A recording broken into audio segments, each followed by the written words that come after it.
Okay, Raiders, picking up where we left off with this one-dimensional motion scenario of the stone that's thrown vertically upward. And we left off with part B, figuring out the total distance the stone traveled, the one that went up and then all the way down. So remember, we have to distinguish between distance and displacement.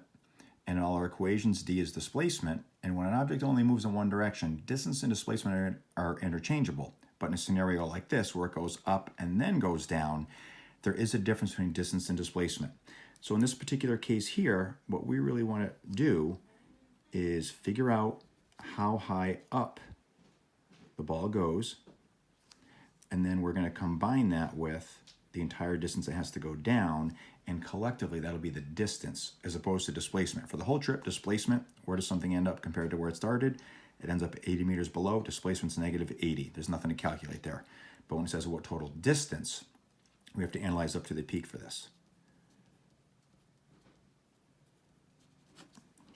So in this case here, we know that the initial velocity is 12 meters per second, and gravity's pulling down, accelerating at 9.8 meters per second, or negative 9.8 meters per second squared.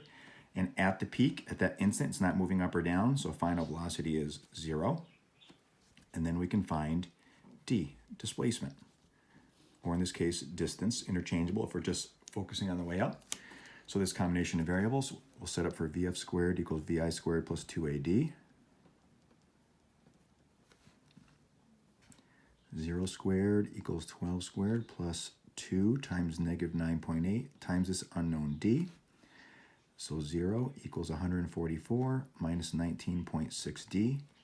Add 19.6d to both sides. So we have 19.6d equals 144. Divide both sides by 19.6.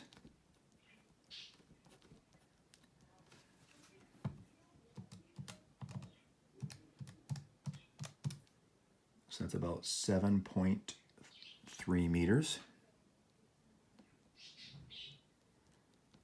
So let's think about what this means. So the ball goes up 7.3 meters. And so now, in terms of its total height above the ground, it started 80 meters up to begin with. So the way down, the 80 meters that it already was, plus the additional 7.3 up that it had gone, so that's 87.3 meters.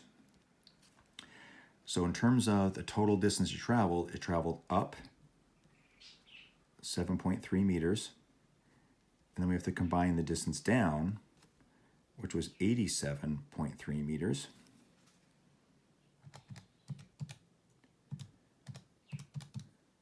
So the total distance traveled is 94.6 meters, different from the displacement. Beginning to end, the displacement was negative 80 meters because it ended up 80 meters below where it started. Okay, moving on, here's a problem with multiple parts to it. The baseball is seen to pass upward by a window 30 meters above the thrower on the street with a speed of 12 meters per second. And that's for a variety of things. What was the ball's launch speed? What maximum height above the thrower does it reach? How long did it take to get from the thrower to the window? And how much time does it take to get back to the thrower? So we'll tackle this in a couple parts here. But this is a more complicated scenario, so I would definitely recommend a diagram here.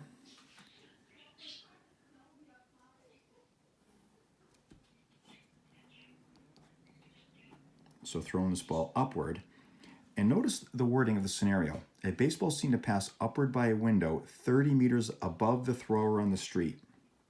So let's say here's the window. So notice what's going on here. When the ball's at that point, it's going 12 meters per second. So it's not at the peak.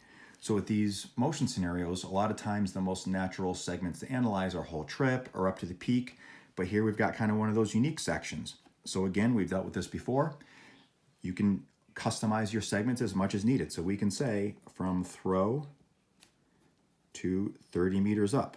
So we're not saying up to the peak because it's not the peak. We're analyzing from the throw up to 30 meters up. So let's see what we know here. We know final velocity, again, not the ball's final velocity ever, but for this segment is 12 meters per second. That's how fast it's going when its displacement is 30 meters. and we know gravity is accelerating it downward at negative 9.8 meters per second squared. So for part A, what was the ball's launch speed? That would be looking for initial velocity. So this combination of variables sets up for Vf squared equals Vi squared plus 2AD.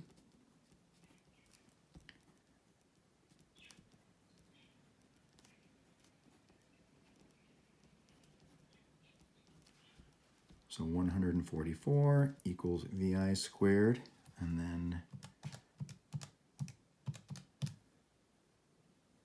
minus 588. So add 588 to both sides.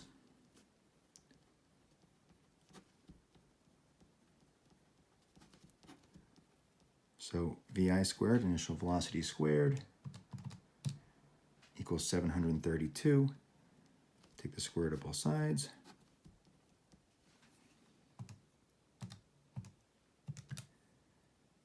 So the initial velocity is approximately 27.1 meters per second.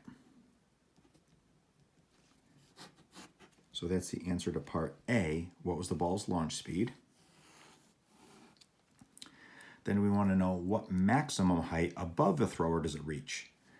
So now, when they say what maximum height, well, we're talking about the peak. So we're going to analyze the same scenario, the ball thrown up, but now we're going to focus on a different segment, up to the peak. And now, we didn't initially know the velocity that the ball was thrown with, but we do now, so we can now include that as a given piece of information. Initial velocity is approximately 27.1 meters per second. And since we're talking about up to the peak, final velocity is 0 because it's not moving up or down at that instant. Gravity's pulling down, so acceleration is negative 9.8 meters per second squared. And we want to find, when they say maximum height, so we're talking about displacement. So this sets up, notice it's the same combination of variables, but the difference is, instead of analyzing from the throw up to 30 meters up, we're analyzing from the throw up to the peak. And that's a great example of how you have to really pay attention with these more complicated scenarios. They can be analyzed a greater variety of ways, and you can break them up into multiple segments, but correspondingly, you've got to be careful what segment you're really focusing on and also make sure you document that. Okay, here's a perfect example with the exact same combination of variables. So we're going to use the same equation, but we have different values because we're analyzing different segments. So 0 squared is approximately equal to 27.1 squared plus 2 times negative 9.8 times the unknown d that we're looking for. So 0 is approximately equal to 734.41 minus 19.6d. Add 19.6d to both sides.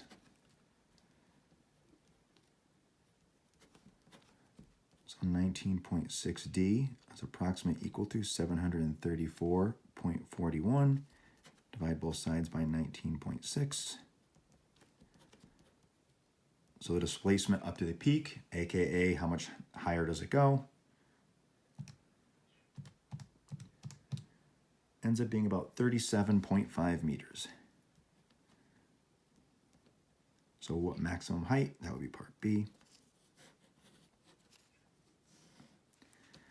Then part C, how long did it take to get from the thrower to the window?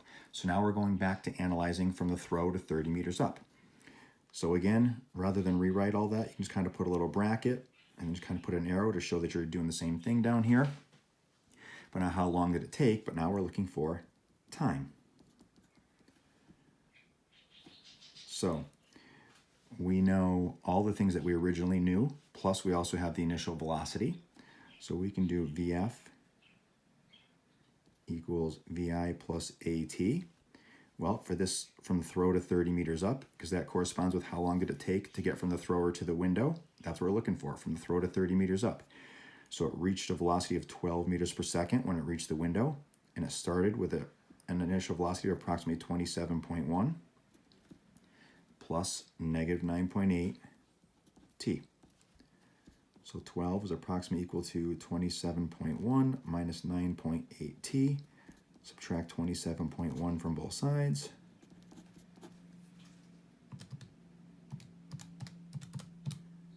So negative 15.1 is approximately equal to negative 9.8 t. Divide both sides by negative 9.8.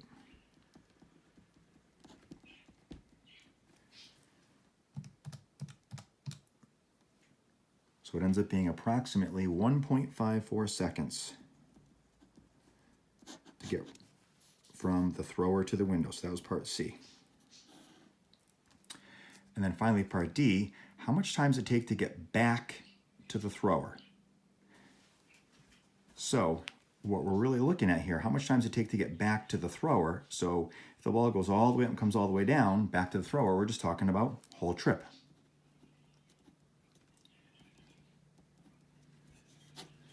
So given information, initial velocity is approximately 27.1 meters per second. And displacement, we could do this actually a couple different ways. Displacement is 0 because from beginning to end, the ball ends up right back where it started. No higher, no lower, so displacement equals 0. Acceleration is negative 9.8. And we want to find time. We could have done this a couple different ways as well. Using the symmetry of motion, what happens on the way up happens on the way down. We could have also, instead of focusing on the displacement for the whole trip being 0, we just as easily could have said final velocity is approximately negative 27.1 meters per second, because what happens on the way up happens on the way down. So if it leaves your hand going 27.1 meters per second up, it'll come back to that same height, going back to your hand going 27.1 meters per second on the way down. So depending on which variable you choose to use, that's going to change which equation we're going to do.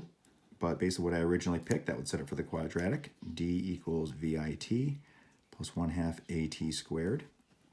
So 0 is approximately equal to 27.1 t plus 1/2 times negative 9.8 t squared.